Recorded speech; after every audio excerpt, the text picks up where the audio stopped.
¿Qué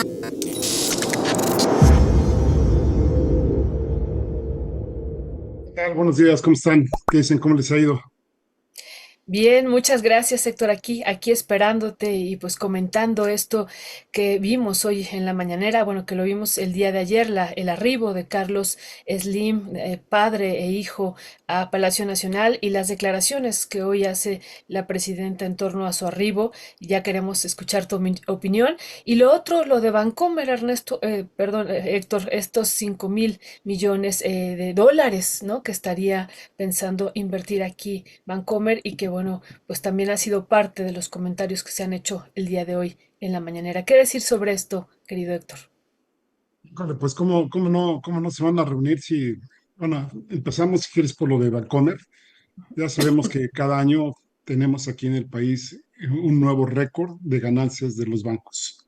Es un sector que desafortunadamente pues no ha tenido ninguna limitación. Recordemos que varios bancos, entre ellos el mismo Bancomer, entre ellos Santander, y en su momento Citibanamex, que ahora bueno ya se está dividiendo, en fin, pues tienen o mandan muchos de sus ganancias a sus sedes, es decir, a sus principales países en donde están asentados, en el caso de Bancomer y Santander de España, y no nos olvidemos que pues casi el 50% de sus ganancias a nivel mundial provienen de nuestro país.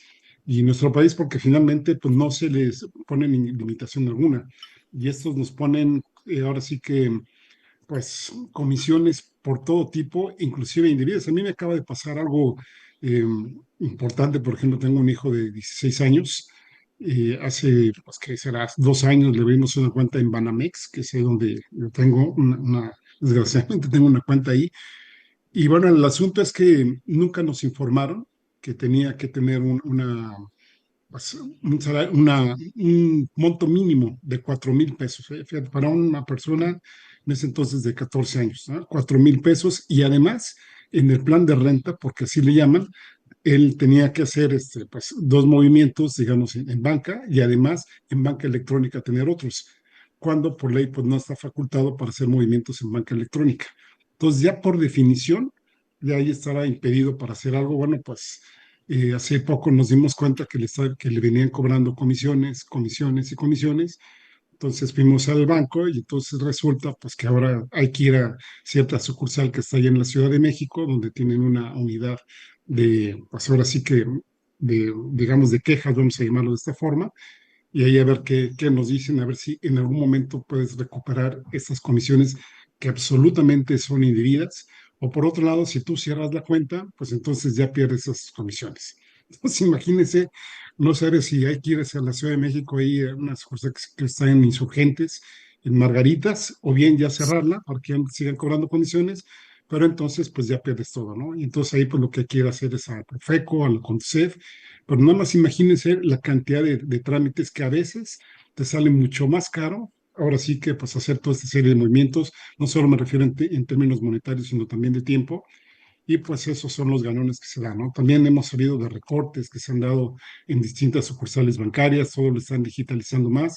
En fin, tienen un esquema que eminentemente les provee de ganancias, de ganancias, de ganancias. Un sector en donde si nosotros viéramos, por ejemplo, cuánto están ganando los altos mandos ahí en este tipo de bancos, son estratosféricos en comparación, por ejemplo, con lo que le pagan a las cajeras, además de la alta movilidad que les tienen, digamos, las altas tasas digamos, de cumplimiento que tienen que tener en algunos indicadores, y eso pues no necesariamente uno digamos, se frustra, manifiesta sus enojos entre los empleados y las empleadas, pero no necesariamente pues son los culpables de esta situación.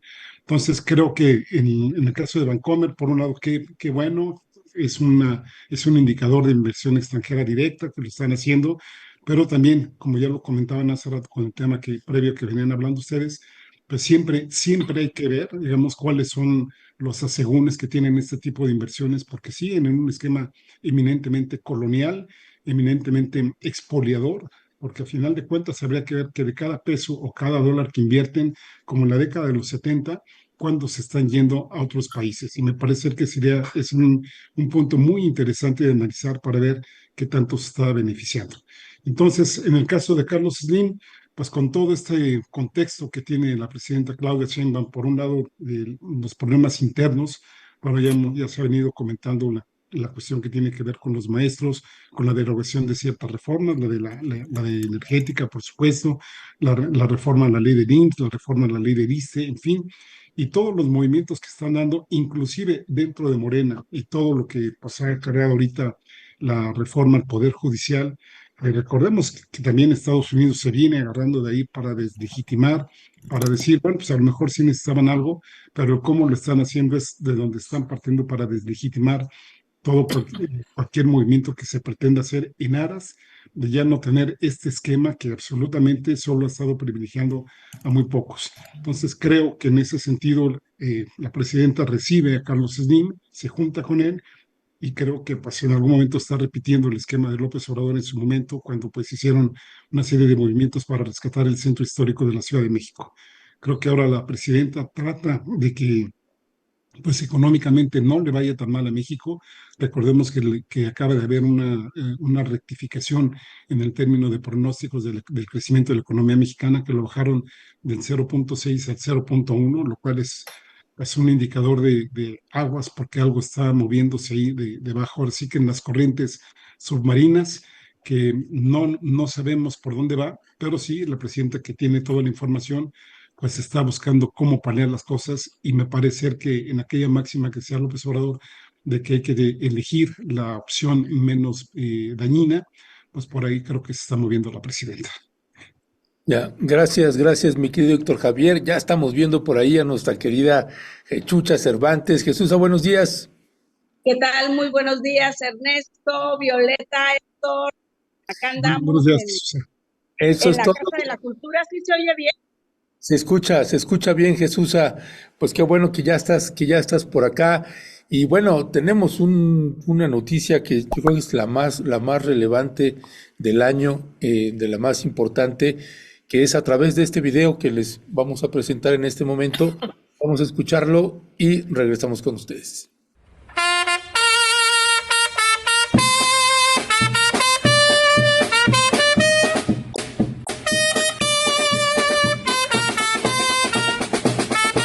Muchas felicidades, Héctor Javier Sánchez, que ayer fue su cumpleaños. ¡Qué Así que bonito! las mañanitas del pueblo. Muchas Muchísimas felicidades, gracias. Héctor. Muchísimas ¡Felicidades, felicidades. Héctor! Ya, ahora sí ¡Qué somos bonitas adultos mayores mañanitas! formalmente. Sí, sí, sí. Adultos mayores formalmente. O sea, cumples Sí, 65 ya 15. años. estoy en los 65, ya estamos. Ay, Muchas gracias muchas por las felicidades. felicitaciones. Sí, Muchas ¡Wow! gracias. Oye, ya vas a recibir la pensión. de- Yo oigo cortada a Jesús a él, no sé Sí, si sí, ustedes también, también. Pues, también un poquito. ¿Qué sí, dijiste, Jesús? Que si ya va a recibir la pensión del peje. sí, ya voy a recibir, ya voy a hacer mi trámite para recibir mi pensión, mi fondo de pensión, sí. Sí, sí.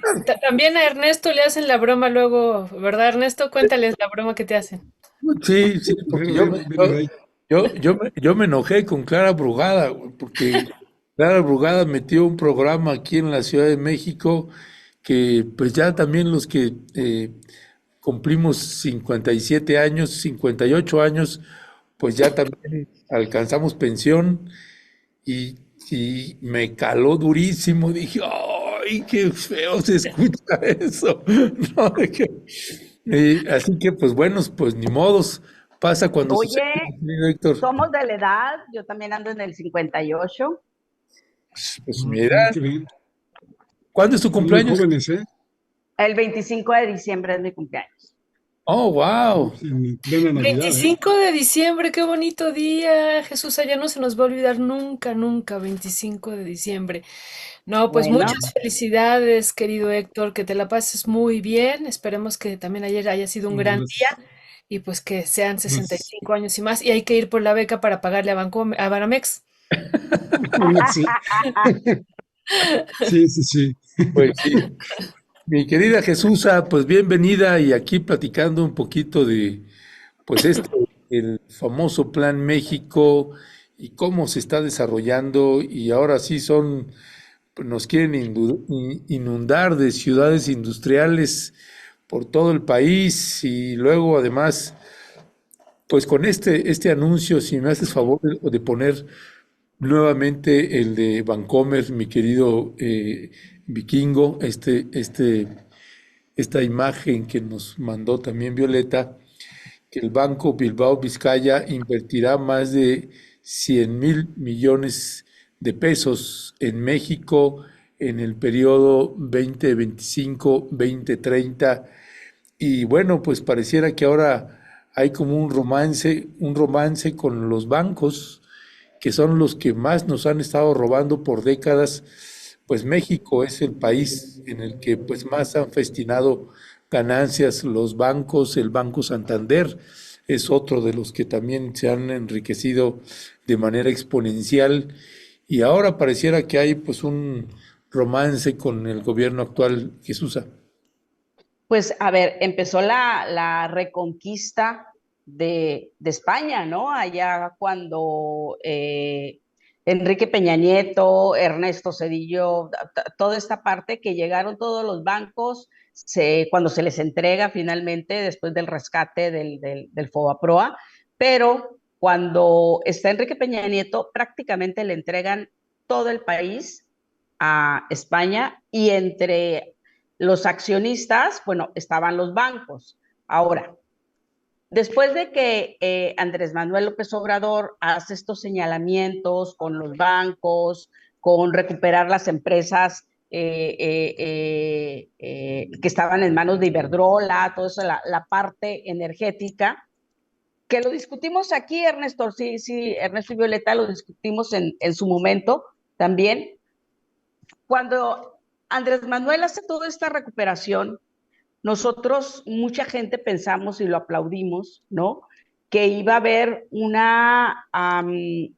que se le iba a abrir el paso a inversionistas mexicanos para que poco a poco, para que no nada más hubiera un Carlos Slim, sino que hubiera muchísimos mexicanos que pudieran tener acceso a poder administrar bancos y poder trabajar, que no nada más fueran la familia Hangron, ¿no? Que son los que tienen Banorte, ¿no?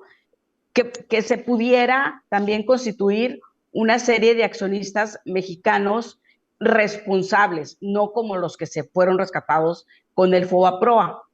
Eso fue lo que pensamos. Sin embargo, continuó, como bien lo dices, fueron los bancos quienes siguieron manteniendo las ganancias, incluso durante la época de la pandemia, ¿no? Y había algo que advertimos desde que estaba la candidatura de Claudia Sheinbaum, de la parte pragmática de Claudia. Yo lo dije aquí en Rompeviento, que esa era una de las partes que a mí me preocupaba, ¿no? Que no se hiciera esta separación de recuperación también, esta separación de los extranjeros en estas áreas de los bancos y la recuperación de todas estas instituciones que fuera por mexicanos responsables, ¿ok? Por empresarios, que hay muchísimos empresarios y que pudieran entrar, y con reglas, por supuesto, que mucho más claras, ¿no? Donde fueran de una verdadera atención y acceso al crédito de la ciudadanía. Sin embargo, parece ser que Claudia Sheinbaum, la línea que está siguiendo, ¿no? Es ahorita lo que el país requiere son inversiones, el país requiere recursos, y es cierto, o sea, el gobierno no lo puede todo solo, requiere la participación de los empresarios, lo sabemos, ¿no? O sea, la ecuación de Estado y ten todo no ha funcionado, no ha funcionado en algunos países que lo intentaron, ¿no? Entonces, sí se requiere, pero yo no estoy de acuerdo con que se le mantengan las puertas abiertas a todos estos extranjeros en la banca, ¿no? ¿Por qué? Porque además de que son unos usureros, de que los créditos son caros, de que te cobran comisiones enormes, tienen todas estas grandes cantidades de recursos de las Afores que ellos siguen manejando, que yo pienso que los debería de estar manejando Afore siglo XXI, como era, como empezó cuando no nos quisimos algunos afiliar a alguna Afore y que se iban a una bolsa, ¿no? Porque ahí el dinero, en lugar de estar jineteándolo los extranjeros, se estarían generando intereses para poder hacer obra y sería manejado por mexicanos y por el gobierno. Sin embargo, parte del Plan México tiene muchísimo que ver con la inclusión de los empresarios. Entonces, yo sí estoy de acuerdo con que están los empresarios, pero lo que yo no estoy de acuerdo es que la banca se siga manejando por extranjeros y que incluso en este Plan México se le abra la entrada, se le abra la puerta a diestra y siniestra, como fue con Enrique Peña Nieto, a los extranjeros. Creo que tiene que haber una regulación y ahí esta chica, la dueña de, ¿cómo se llama esta chica que muy bonita, que es la asesora ¿Altagracia te refieres? Altagracia? Altagracia, yo creo que ella tendría que estar verificando todas estas acciones y poniendo un freno, ¿no? Poniendo un dique para que no sea nuevamente la reconquista. ¿Por qué? Porque durante los 6 años de Andrés Manuel algo se hizo, por lo menos en materia energética, ¿no? De frenar toda esta participación de los extranjeros. Y creo que corresponde ya hoy a los bancos. Sin embargo, la banca española sigue, y que no es la banca española propiamente, ¿eh? Y no es Bancomer una banca española. O sea, tiene muchísimas accionistas, tiene varios fondos que participan ahí en estas empresas de los bancos. Pero este romance con Claudia Sheinbaum lo vimos desde el inicio de la administración, cómo recibió a la chica de Santander, ¿no? Cómo ha recibido a los grandes empresarios españoles. Entonces, está bien que haya una participación, pero tiene que haber un dique. Eso es lo que yo considero. Muchísimas Fíjate, gracias. sí, Adelante, perdón, Héctor, bueno, adelante. sí, no, nada más habría que ver, ¿no? Efectivamente, el Banco Bilbao Vizcaya, como se llamaba anteriormente, efectivamente es una serie de empresarios. Ahí está, por supuesto, acciones de BlackRock, que eso no se nos debería de perder de vista. Pero esta reconquista de la que hablas, que Susa, tiene pues ya muchísimos años, ¿no? Prácticamente el único año en que bajaron las ganancias de los bancos fue prácticamente en la época de la pandemia, ¿no? Donde bajaron, por ejemplo, en 2019 habían tenido una ganancia de más de 166,000 millones de pesos, y en el 2020 les bajó a 102,000 y pico, ¿no? Sí, sí fue una reducción drástica. Pero de ahí a 2021, fíjense, de 102,000 millones de pesos, subieron en el 2021 a 182,000. Y ahora en el 2024, última cifra de la que hemos pedido consultar a reserva de las ganancias que se van reportando de manera trimestral, fíjense, el brinco pasó de 182,000 millones a 288,340 millones de pesos. Es decir, una cifra bastante considerable, bastante seria, y que los leves esfuerzos, digamos, por tratar de contener sus ganancias o de frenar sus ganancias, no me refiero a que se los quiten, ¿no? Sino que de alguna forma pues sean más coherentes con la situación del país. Pues si ustedes recuerdan, los hizo Ricardo Monreal, que enseguida pues lo bajaron del ring, ¿no? No lo dejaron ni Lo siquiera ya presentar frenaron, sus sí. iniciativas, y pues no se tocó el sector bancario. Y yo dudo que se vaya a tocar este sector, porque de alguna forma me parece que, como bien dices, Jesús, pues tienen agarrado al gobierno mexicano, pues por la probable desestabilización que pudieran causar en algún momento, sobre todo en tiempos en donde México necesita que se aperturen los créditos, tanto a las pequeñas y medianas empresas como otro tipo de empresas, pero pues que ahí, ahora sí que la extorsión, pudiéramos llamarlo, nunca mejor dicho este término, que usan este tipo de empresas para pues tener maniatado al gobierno mexicano en términos económicos, y que este sea efectivamente uno de los puntos débiles que pues habría que buscar las formas para que ya efectivamente no nos estén, pues ahora sí que saqueando tanto. ¿Cuánto le pagan a una persona que tenga, no sé, pues 100,000 pesos, 200,000 pesos en una cuenta? ¿Y cuánto tenemos que pagar cuando, pues ahora sí que conseguimos un crédito, ya sea en las propias tarjetas de crédito, las de uso común, como también en otro tipo de préstamos, ya sea hipotecarios, etcétera? Sobre todo cuando en algún momento lleguemos a fallar y no pagar una mensualidad, que ahí sí que se nos viene el mundo encima. Sí, Gracias. los bancos han tenido, los bancos van a ganar, no son hermanitos de la caridad, por supuesto, ¿no? Yo creo que aquí el área de los banqueros mexicanos, que los hay y muchos, son los que tendrían que estar levantando la voz para poder lograr una participación. Pero tenemos, por otro lado, además de los bancos, esta parte de las SOFOMES, las SOFOLES y todos estos pequeños, esa modificación creo que la hizo Gil Díaz durante la administración de Vicente Fox, lo que le permitió a muchos empresarios mexicanos empezar con una SOFOL con miras a poder hacerse un banco. Pero lo que hubo ahí fue una serie de fraudes, porque no hubo los candados necesarios, una buena vigilancia, ¿no? Y entonces sí te prestaban dinero o las famosas cajas de ahorro, ¿no? Como Caja Libertad, que fue todo un escándalo, esta caja de Querétaro que terminó siendo una caja donde hubo lavado de dinero, ¿no? Que incluso el propio Andrés Manuel López Obrador no pudo meter a la cárcel a varios de ellos. ¿Por qué? Porque están en España, ¿no? Sí entraron 2 que 3, ¿no? Y bueno, entró Collado, por supuesto, que tenía que ver con eso, pero gran parte de la gente que la movía. Recuerden también que el propio actual gobernador de Querétaro tenía que ver con esta caja Libertad y bueno, hoy lo tenemos de gobernador. ¿Por qué saco esto a colación?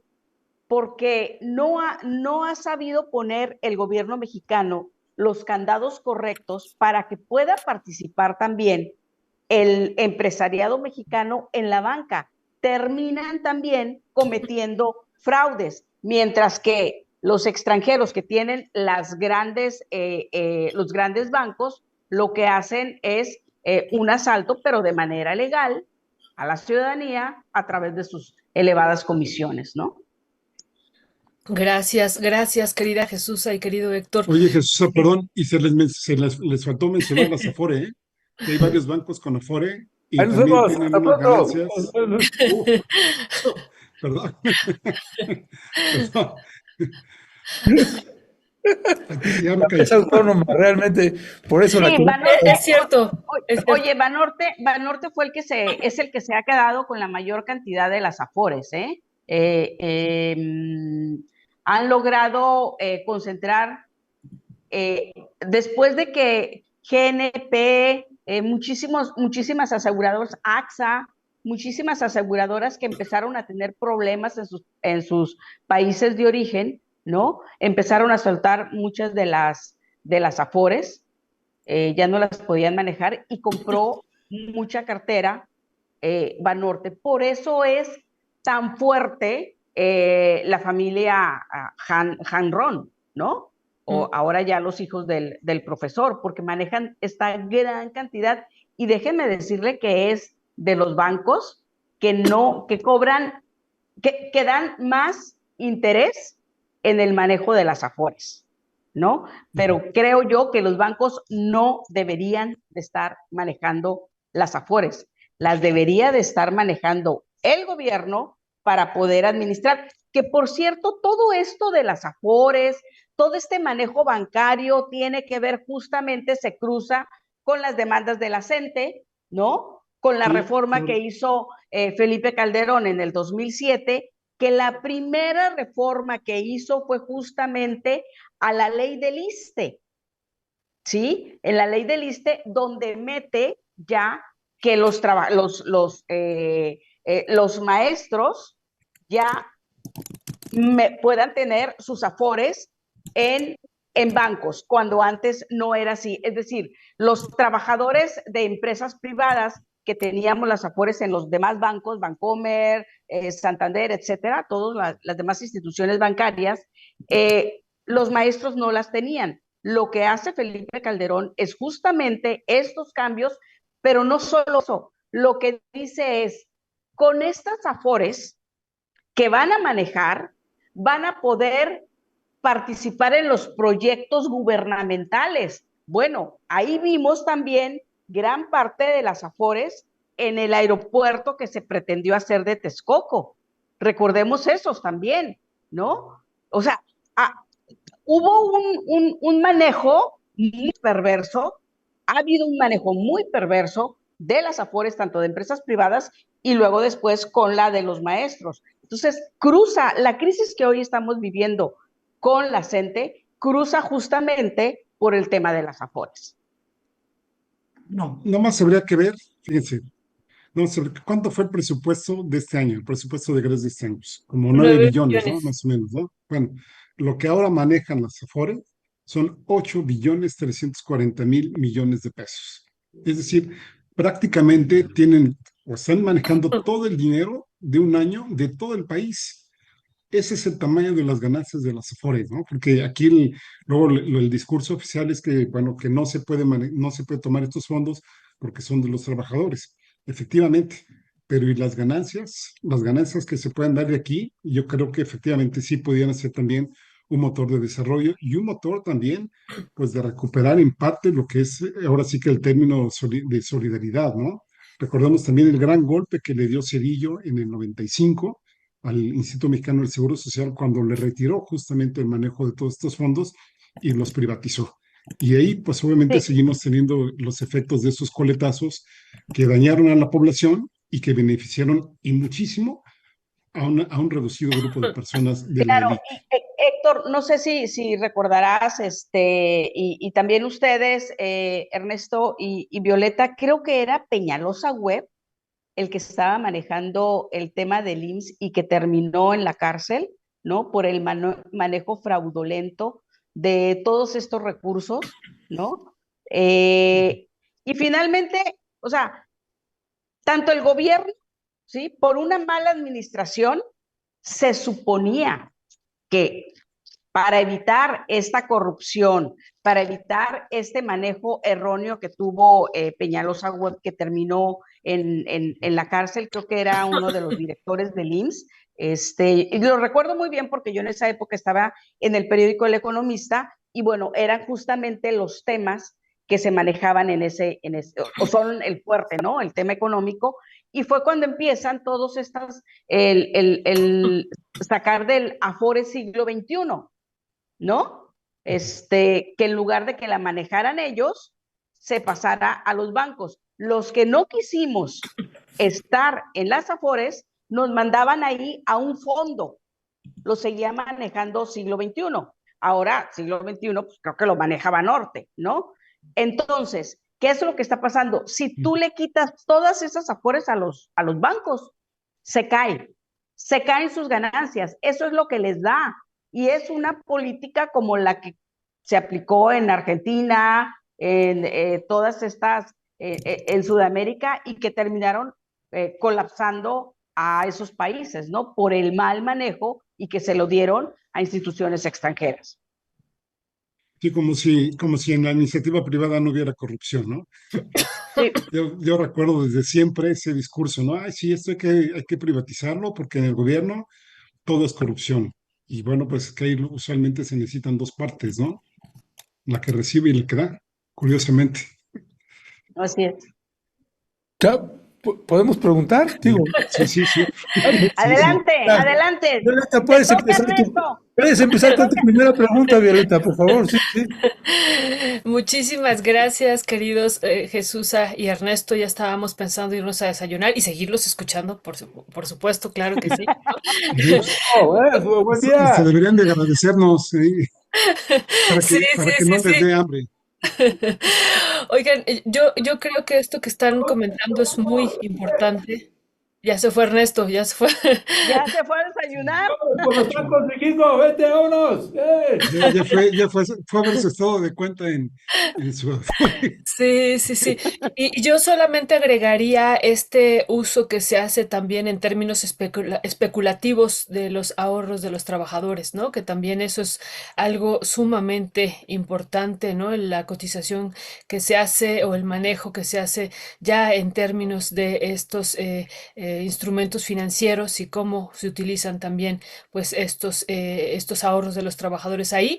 Y algo que le preguntábamos al doctor David Barkin el lunes que tuvimos la entrevista con él es pues si en que si era el momento, ¿no?, de hacer una reforma profunda en términos de pensiones, pero que esto implicaría pues finalmente una confrontación y un cuestionamiento también hacia los bancos y hacia la banca privada.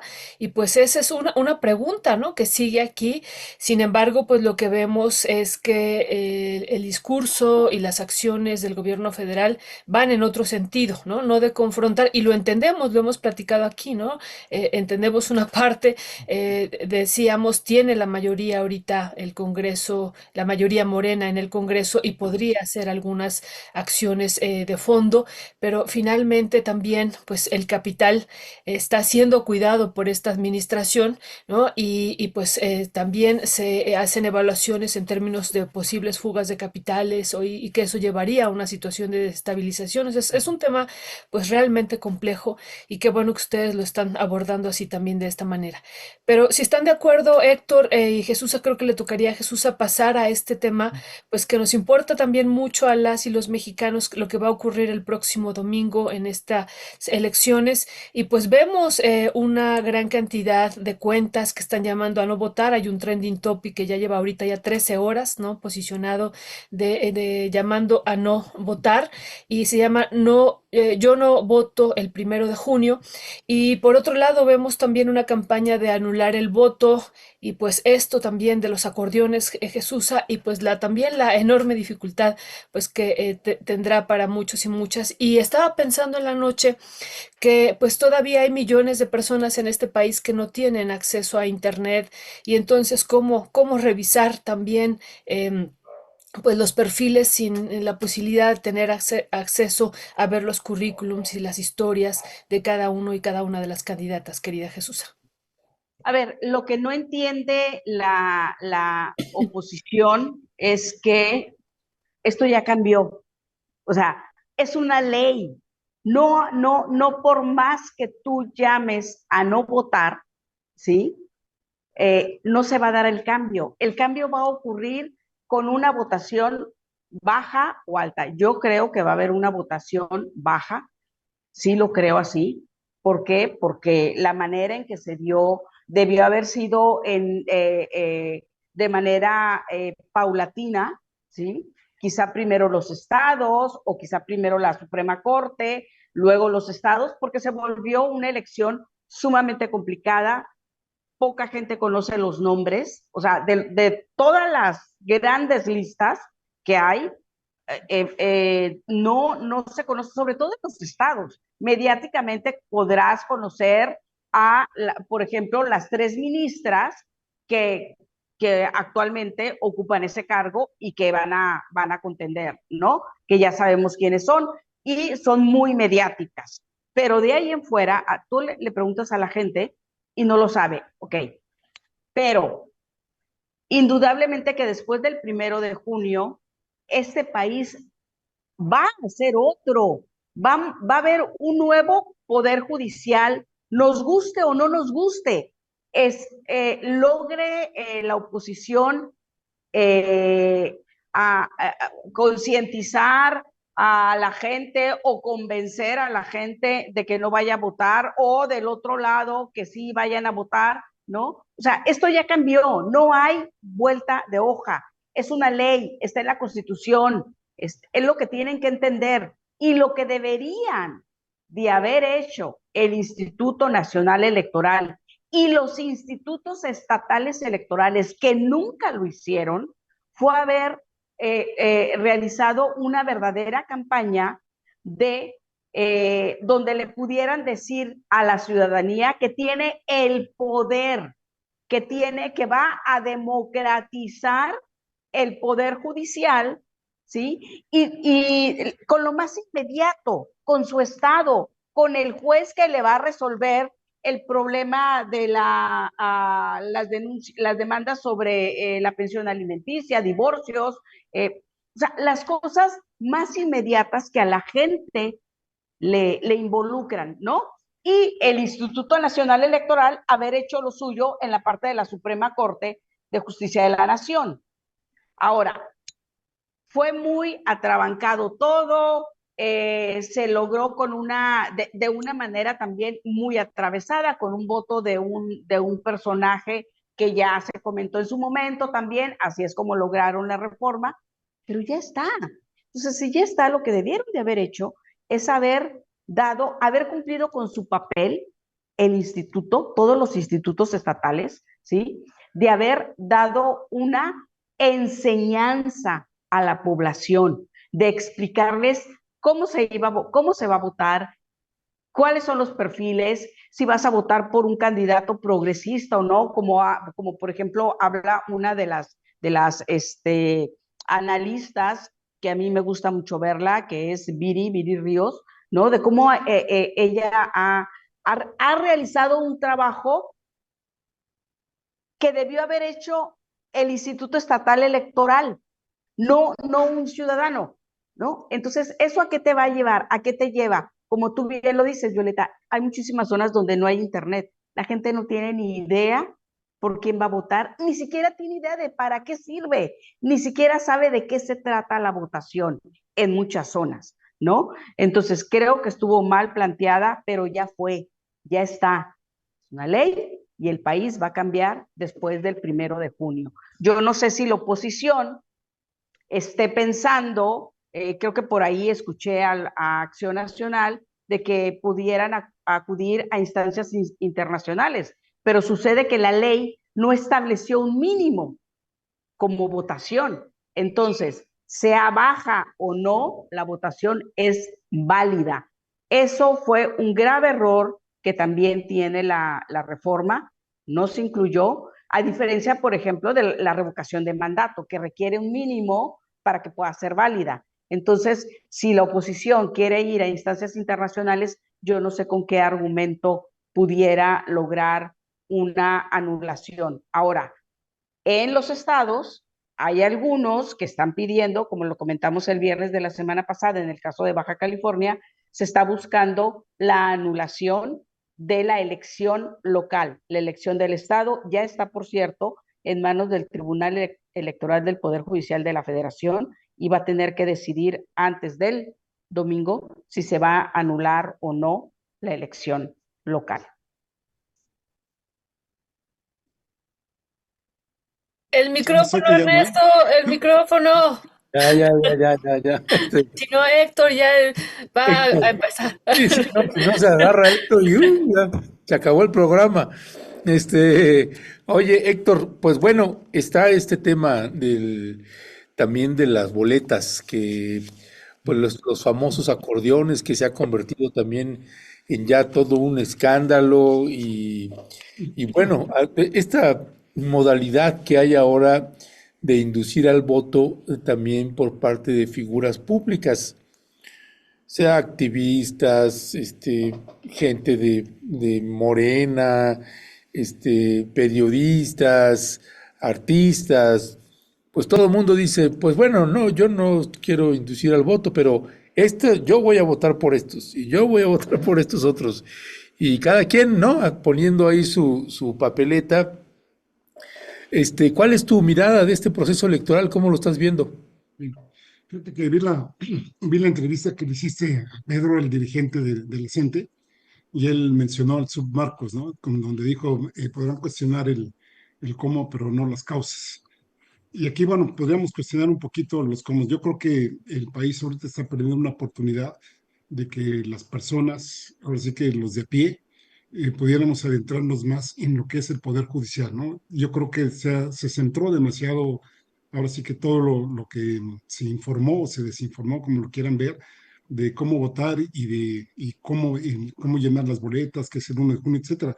Pero vi muy poco o prácticamente nada, como decía Jesús, qué es lo que está votando, ¿no? A mí me gustaría mucho que la gente se le hubiera dado más elementos, por ejemplo, pues, ¿qué onda con los ministros de la Suprema Corte de la Justicia de la Nación? ¿Qué papel hacen? ¿Qué onda con las magistraturas de la Sala Superior del Tribunal Electoral del Poder Judicial de la Federación? ¿Qué onda con las salas regionales del Tribunal Electoral del Poder Judicial de la Federación? qué esperamos de las magistraturas del Tribunal de Disciplina Judicial, de las magistraturas de circuito y de las juezas y jueces de distrito. Yo me aventuraría a decir que si hiciéramos una encuesta, muy pocas personas sabrían de qué se trata cada uno de estos puestos, ¿no? Básicamente se centró en decir, pues aquí están los nombres, este viene que si la P viene del Poder Judicial, o etcétera, ese tipo de cosas, y lo demás no se hizo. Me parece que aquí hubiera sido muy interesante, muy provechoso que la gente de a pie que pues, sufrimos en algún momento cuando tenemos que ir ante un ministerio público, que nos quitan esto, nos quitan otro, nos violan derechos humanos en alguna parte, en alguna otra. Ahí en ese momento creo que era una muy buena oportunidad para empoderarnos como país. ¿Qué onda con este poder? Así como ya sabemos más o menos qué hacen los diputados, qué hace la presidencia, qué hacen los senadores, creo que hubiera estado muy bien reforzar esta parte. Creo que hasta ahorita la gran mayoría solo sabemos hablar de ministerios públicos y por supuesto pues, de la Suprema Corte de Justicia de la Nación. Pero esos puntos intermedios que hay, que también son muy importantes en todo este engranaje que tenemos de injusticia aquí en el país, creo que no lo supimos aprovechar. Ahora, por supuesto, qué bueno que ya se va a hacer esta votación, ya llegó ahora sí que el día de, ¿no? Ya llegó, pues ahora sí que la fecha fatal, adoptando el término que es que ya llegó ahora sí que el día en que se tiene que hacer algo. Creo que no fue un error, Jesús, el que no se haya puesto un mínimo de votación, porque justamente deja sin armas a la oposición. Si ahorita, digamos, vemos una campaña a diestra y siniestra para que la gente no vote, pues imagínate si no se hubiera alcanzado, ¿cuánto se estaba poniendo? 40% en otras votaciones, ¿no? En otras formas de plebiscito o de referéndum populares. Va a ser muy difícil que la población llegue, aún teniendo acceso a Internet, ¿no? Violeta, por ejemplo, con personas adultas mayores con las que luego tengo la oportunidad de hablar, aún teniendo Internet, no saben, por ejemplo, hacer este tipo de búsquedas, ¿no? Lo digo con mucho respeto, ¿eh? Y luego con 500 nombres o con X nombres, pues menos, ¿no? Dicen, no, no, pues mejor me voy en mi cotidianidad y no se sabe de qué, ¿no? Y entonces, pues ahí únicamente este tipo de personas pues están ahora sí que a instancias de lo que les digan o que los llegue vía acordeones por quién deben o no de votar. Entonces me parece que ahorita pues ya tenemos esta fecha, yo creo que sí hay que votar, tenemos ahorita pues lo que es viernes, lo que es el sábado, el domingo, a lo mejor una parte de la mañana para tratar de informarnos en la mayor medida de lo posible de qué se tratan cada una de estas cosas y aumentar el mayor porcentaje, porque ahorita ya no es una cuestión de legalidad o de ilegalidad, sino que la oposición va a decir es una cuestión de legitimidad o de ilegitimidad, ¿no? Porque van a decir, así como hemos dicho muchas veces, estas cosas son legales, pero no tienen legitimidad o son antiéticas, pues ahorita creo que después del 1 de junio, ya una vez que se tengan los resultados, vamos a empezar con un discurso de la oposición diciendo pues, que fue antiético, que fue amoral, que no tiene legitimidad. Ya sabemos ese tipo de discursos y creo que es ahí donde se tendría que estar cuidando, por lo menos en lo que resta de aquí al domingo, este tipo de situaciones. Lo que pasa, a ver, Héctor, es que también si tú no pones un mínimo, un mínimo de votación, abres a esto, a que la oposición diga, no se tiene, no es, no, es legal, ¿sí? Porque se ganó con 200,000 votos, ¿no? Y estoy hablando de, creo que de muchísimo, ¿no? En el caso de alguna de las posiciones que esté en juego, ¿sí? Van a decir, es que apenas se lograron 5,000, entonces no es legítimo, es legal, pero no es Sí, legítimo. Es lo que van a es lo que estoy decir, diciendo. pues, Sí, o sea, es un arma de dos filos el hecho de que no se haya puesto un mínimo. Es como lo que decimos, por ejemplo, en Baja California o en algunos estados cuando las elecciones son locales, la cantidad de gente que va a votar es mucha menor que la nacional, cuando se vota para la presidencia de la República, ¿no? Hay un desinterés y de repente tenemos que ganan con un 20% de los votos, o sea, de todo el padrón, nada más un 20% lo eligió. Pues sí, pero pues ni modo, esa es la democracia y la gente no quiso participar, ¿no?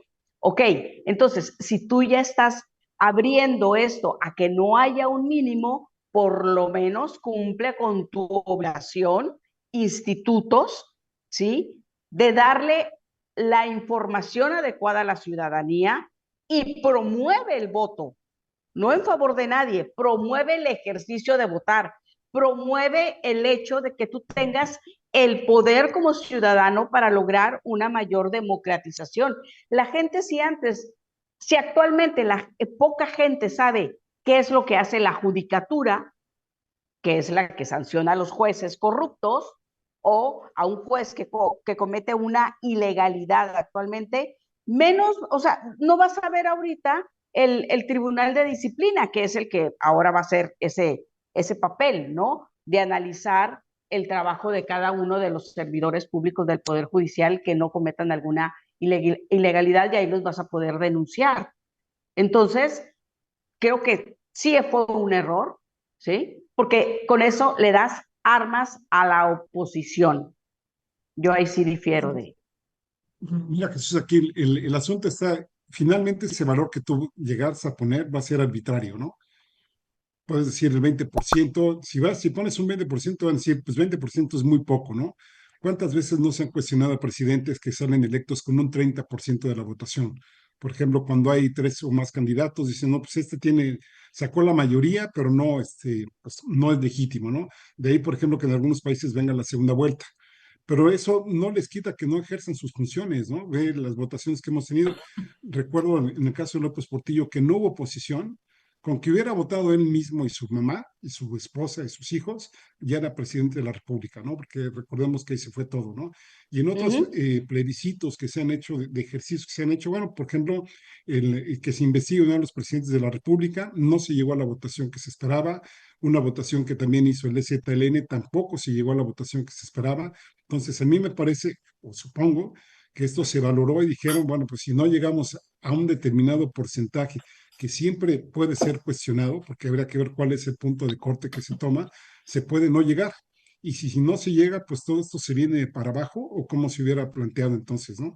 Entonces creo que aunque sean pocos votos, como ya lo dices tú, ya tienen que ejercer como tal, ¿no? Y creo que entonces ahí pues va a estar este problema de la posición de la legitimidad, que fue también lo mismo que le pasó precisamente pues, a Carlos Salinas de Gortari con aquel famoso Progresa, de oportunidades, perdón, del programa Solidaridad, y lo que le pasó a Calderón, que es justamente pues que nos meta al ejército porque no tenía legitimidad el tipo, y entonces pues hace esta guerra, ¿no? Aquí justamente ese es el problema, ¿no? ¿Qué va a pasar después de esta votación? Y eso es lo que yo traté de decir hace rato. A lo mejor nada más me quedé con el papel de la oposición, pero sí sería bueno decir qué va a pasar con los que sí queden, las y los que sí queden, y cómo van a actuar, ¿no? Porque si de alguna forma ya están ahí, en algún momento efectivamente van a responder a la población a la poca o mucha población que votó por ellos, y es ahí por eso yo hablaba de que hubiera sido muy deseable, o a lo mejor todavía puede serlo, que a la población se le empodere de saber qué función tiene que desempeñar cada uno de estos puestos de los que se está votando ahora para que efectivamente podemos reclamar, exigir que lo hagan, así como estamos señalando a cada rato a los diputados, a los senadores que hacen o no hacen su trabajo, podamos decir, a ver, tú eres un magistrado de la sala regional, ¿qué onda contigo, no? O qué onda con el Tribunal de Disciplina Judicial, en fin, este tipo de cosas que yo insisto, no sé qué ustedes opinen, pero creo que mucha gente no sabe de qué van este tipo de puestos. Sí, sí, sí.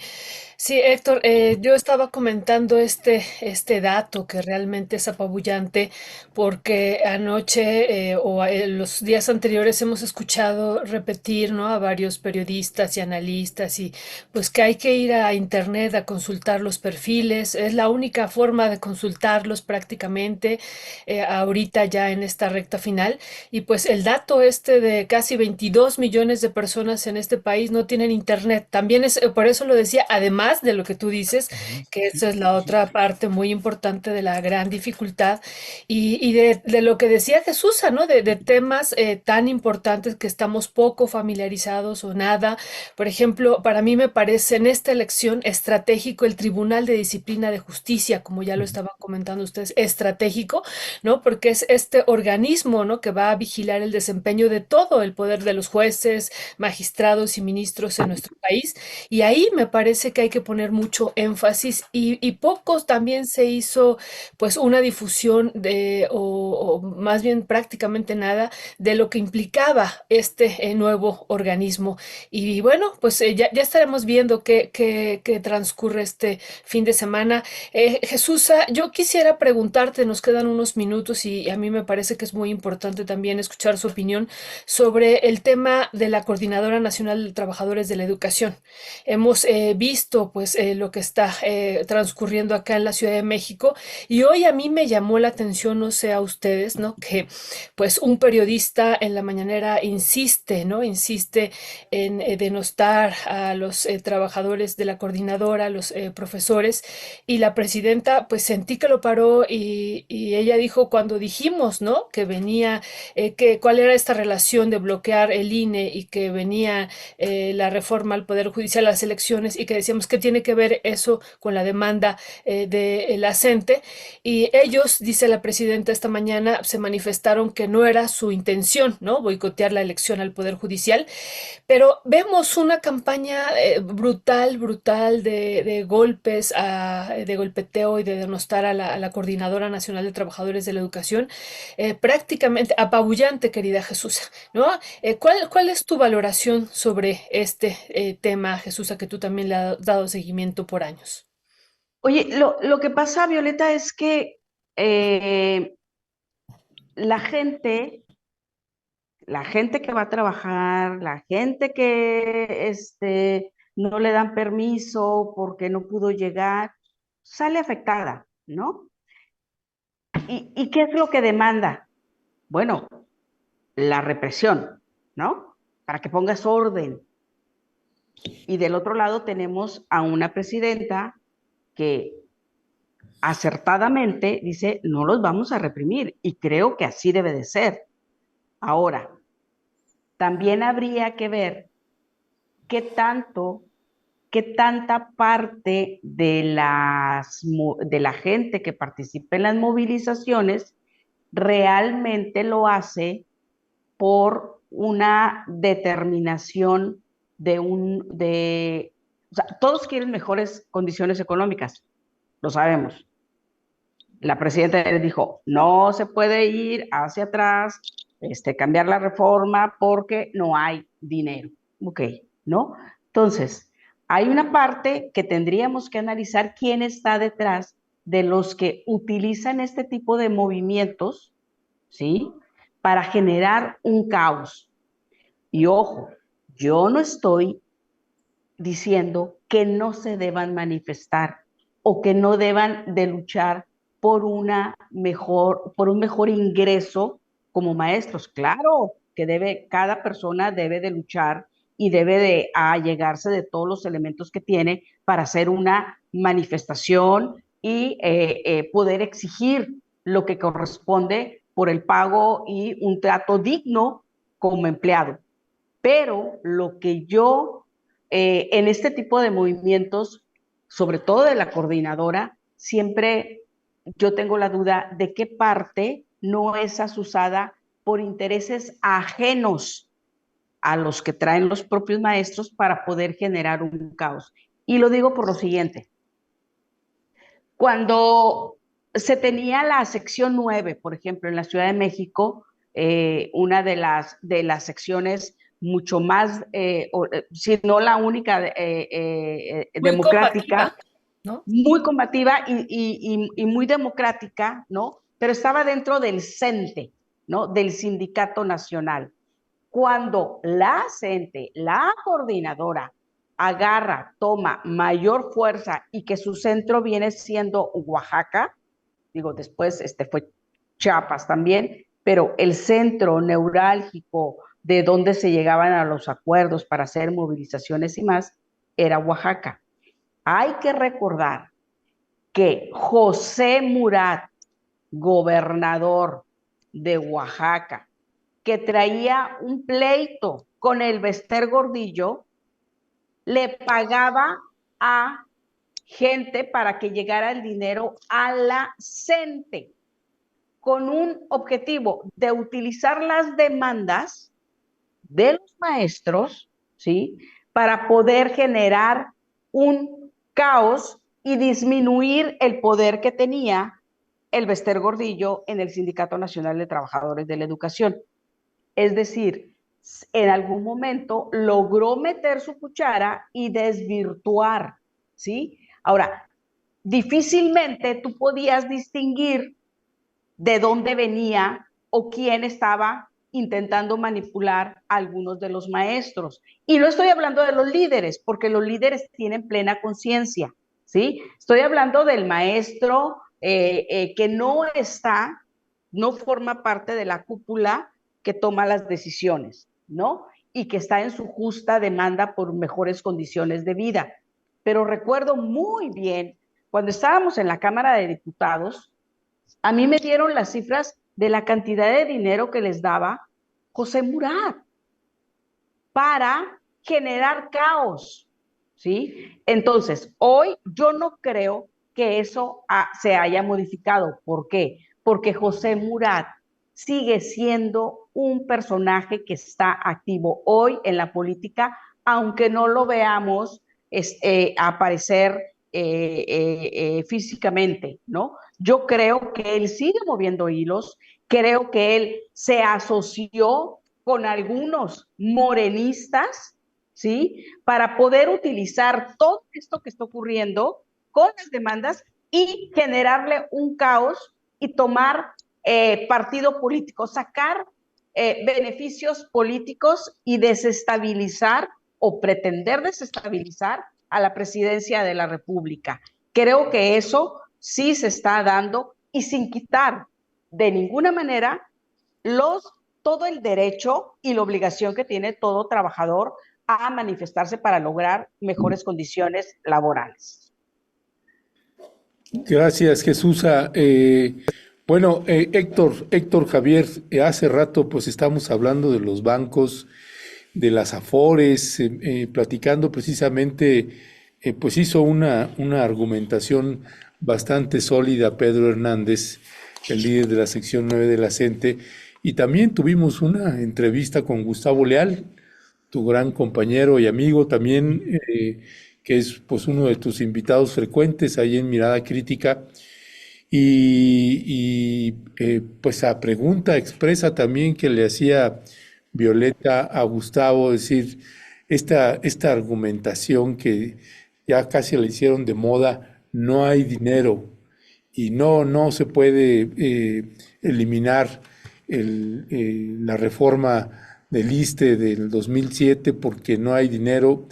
Y decía Gustavo Leal, eso no es cierto, claro que hay dinero.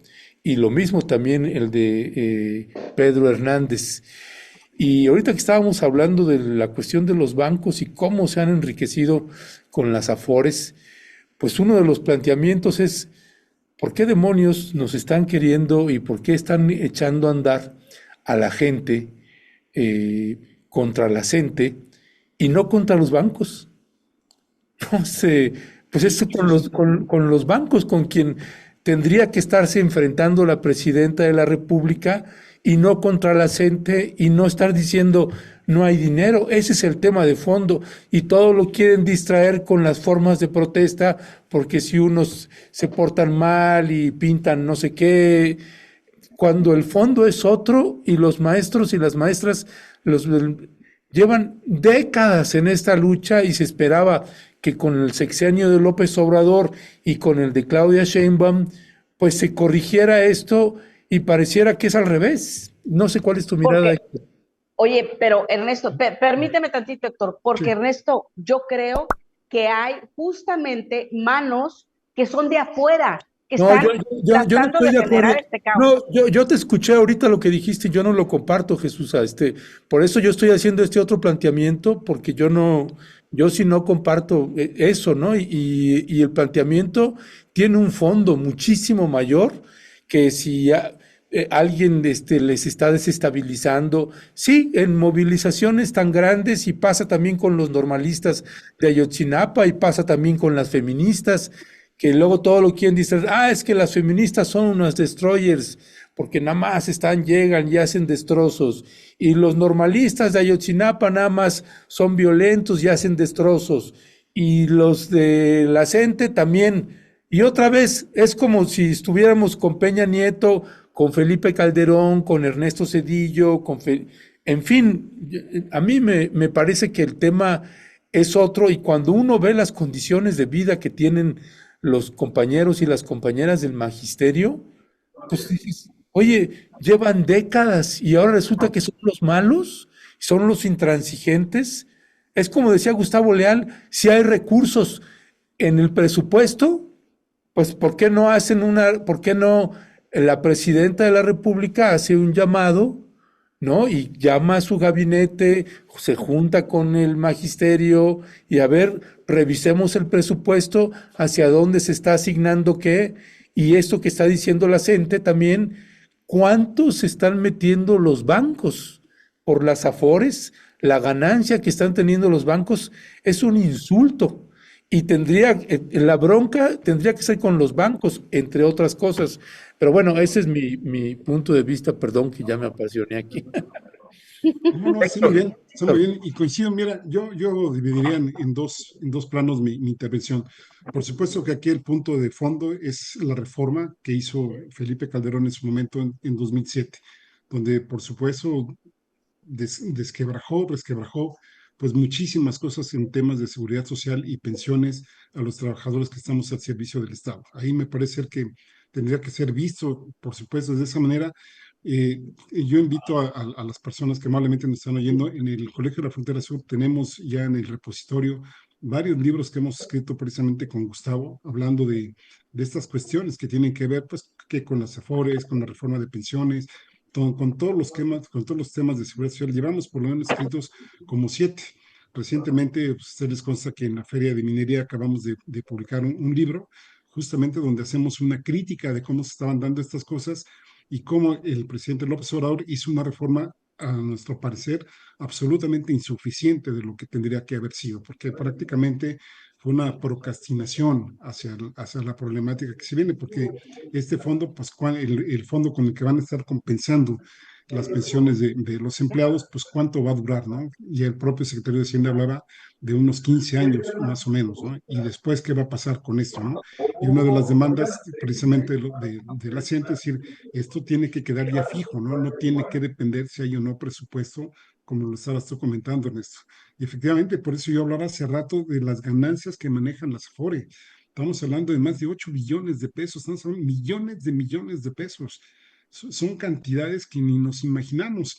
Entonces, efectivamente, ¿por qué no se va contra los bancos o por qué no se llega a acuerdo contra los bancos? Está bien, se necesita que el país ahorita esté estable, que no haya ya más frentes abiertos, sobre todo por las agresiones que vienen desde el gobierno de Estados Unidos, que ya hemos ido por ahí haciendo un recuento de cómo está cada vez más fuerte la presión que se tiene hacia el gobierno mexicano, pero que de alguna forma te tendría que dar pues una especie de equilibrio, porque ahora estamos viendo un efecto dominó, ¿no? Que donde tú golpeas una ficha, esta te puede golpear muchísimas fichas más, ¿no? Y entonces aquí tendremos que guardar ese equilibrio.